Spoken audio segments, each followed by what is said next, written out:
Hello guys, maayong hapon.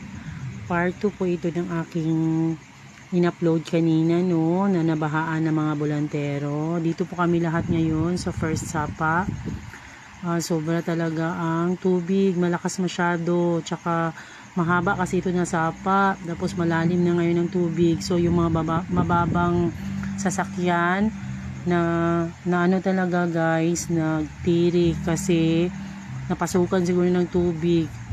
Sobra kasing malalim tsaka malakas na ang tubig. Tulong-tulong po ito sila na maahon yung ibang sasakyan na namatayan doon sa gitna.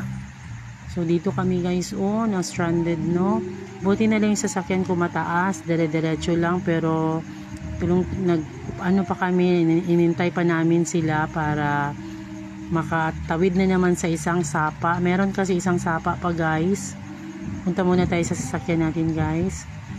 Meron pa isang sapa doon, pero parang hindi na nila kaya doon guys kasi sobra din doon kalalim. So kung malalim dito, masobra pa doon kalalim guys. So dito sila hindi sila pwede dito guys. Sobra talaga ang lalim. Diretso lang po kami guys kasi nakakalim.